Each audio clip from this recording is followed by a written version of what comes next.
It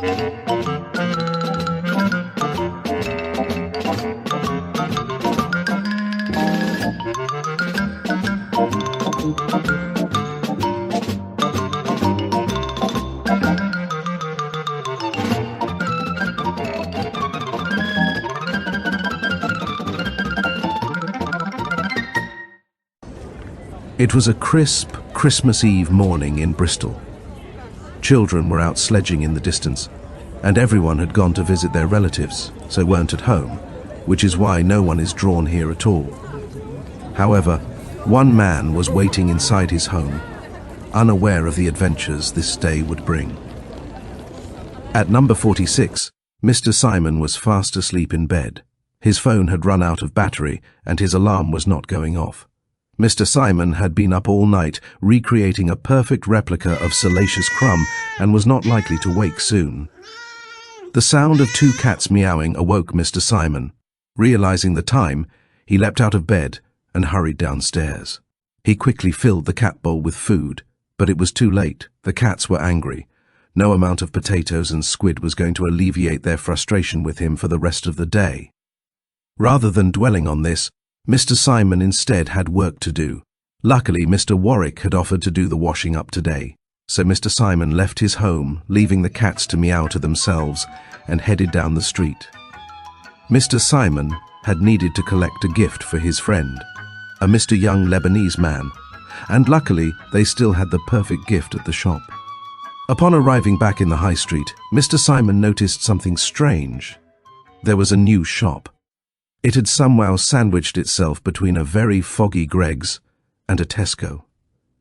Mr. Simon decided it would be worth popping in and having a look around. Annoyingly, though, none of the outfits suited Mr. Simon at all. He kind of felt that every Halloween costume just made him seem like a fat version of the character.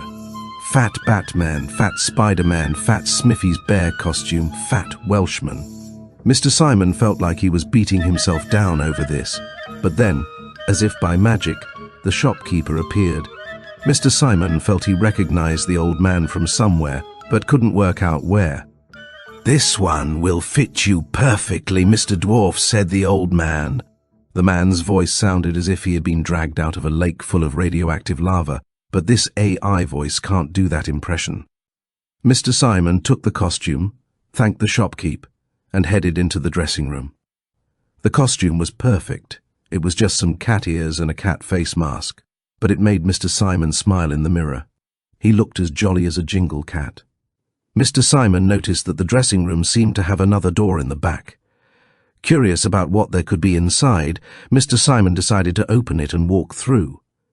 As Mr. Simon ventured through the door, he was hit with a wave of nostalgia, but was bewildered by the sight that met him.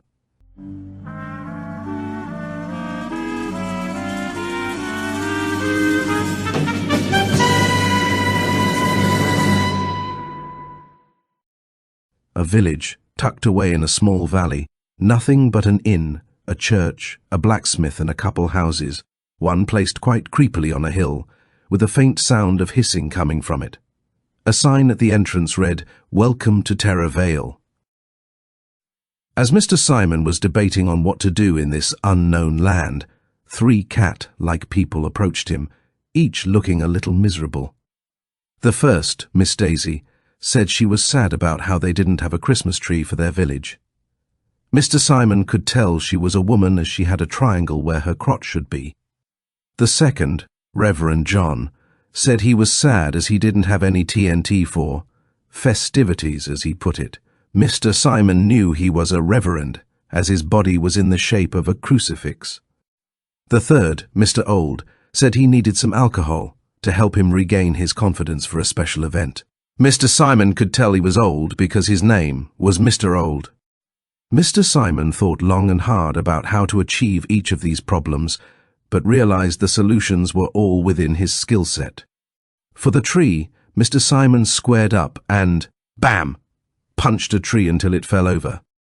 For the TNT, Mr. Simon pressed the letter T on his keyboard and typed in the command to give him some TNT. Annoyingly, the first time he tried it, he got given half a door for some reason, but the second time worked perfectly. For the alcohol, Mr. Simon was a bit perplexed, but then remembered he already had it. He reached around in his inventory and pulled out his present for Mr. Young Lebanese Man. Perfect, 24 vials of gin, enough to last us at least one Civ 5 game. Everyone was cheerful as Simon presented his presents around to them all. Miss Daisy demolished the house on the hill and erected the tree, decorating it with all manner of lights. Reverend John used the TNT to light some fireworks, showing his son the beauty in helping others. Mr. Old drank all the gin, worked himself up, and confessed his love to Miss Daisy, who confessed her love too. Mr. Simon felt he had done all he could and left through the closet again, back to the fancy dress shop. Mr. Simon asked the shopkeep what it was that he had just seen, but the old man was evasive in his response. It was perhaps just a future that we dreamt of as children. He sighed, wistfully looking into a photo album of some very familiar people. Mr. Simon felt he should leave the shopkeep to himself, left the shop and made his way home. It had got much darker as Mr. Simon returned home. He must have spent much more time in the shop than he had thought. He almost felt like he was constantly being watched as he returned home. This worried him greatly, so he didn't manage to pop into Just Chips on the way back. He just went straight home. Upon arriving home, Mr. Simon was annoyed to find a pair of legs stuck in the plug hole of his sink, but the cats were much happier for some reason. Mr. Simon was far too tired, though, and simply headed to bed, but first he needed to brush his teeth. It was at this point Mr. Simon wondered why he had felt like everyone was staring at him on the way home.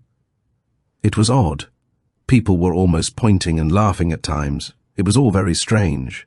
But as he looked into the mirror, he suddenly realized he had never taken off the cat costume.